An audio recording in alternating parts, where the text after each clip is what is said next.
Hi, Allison Clock, my video validation here for NG insertion. My pillow patient in my messy guest room behind the camera. First thing I do when coming in the room is introduce myself and perform hand hygiene.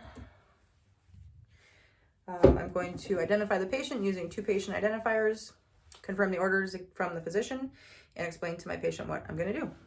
My patient is already in the high Fowler's position. They have a drape across their chest. I have an emesis basin, a cup of water with a straw, and a Kleenex. The first thing I want to do is perform a focused GI assessment. I'm going to start by inspecting the abdomen to see if it's flat or distended. I'm going to auscultate for bowel sounds, starting in the right lower quadrant, up, over, and down, listening for 5 to 30 bowel sounds per minute. After I auscultate, I will lightly palpate to see if it's hard or soft, or if there's any pain or tenderness. Talk to the patient about bowel movements, passing flatus, everything else. That would complete my focused GI assessment. So that has been done and will be documented. I'm also going to assess the patient's nares by having them close one, breathe in, and see if there's one that's more patent than the other, so I know which one I want to use to insert the tube. So that has been done, and I'm going to put my gloves on.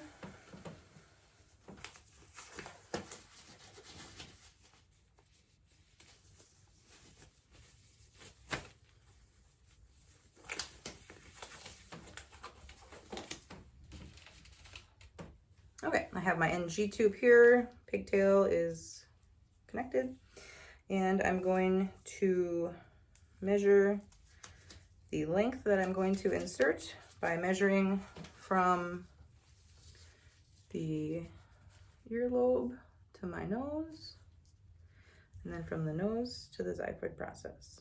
So I have the length I need, and I'm going to mark that with some tape.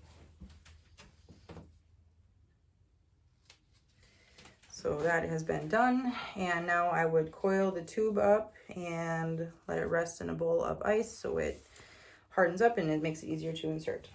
So I'm ready to insert the tube now,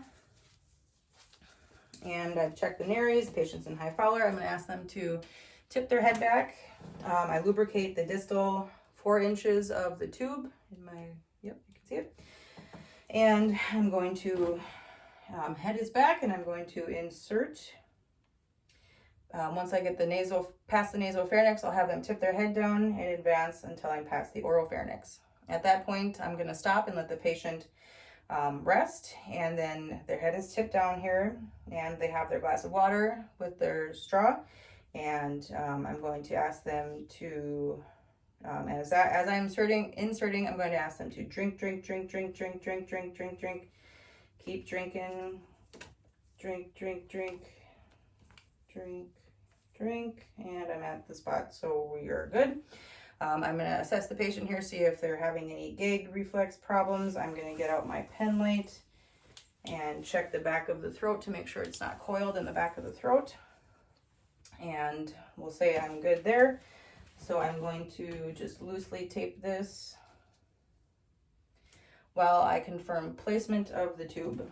Ideally, I would get an x-ray for that. We'll say that's not available, and I need to aspirate the gastric juices to check pH.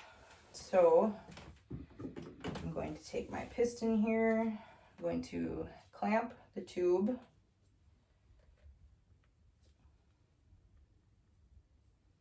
Remove the pigtail.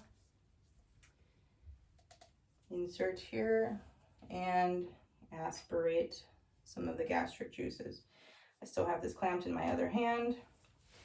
I'm going to put this on my pH strip, and hopefully it comes back somewhere between 1 and 4, which means I'm in the abdomen and we're in the right place. So I'm going to cap this off, and I can release. And so it's in the right spot. I've aspirated, the pH is good. I can hook it up to suction now.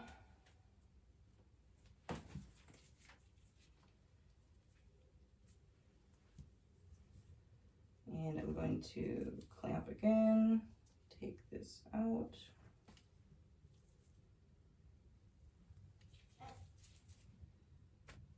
Connect to suction.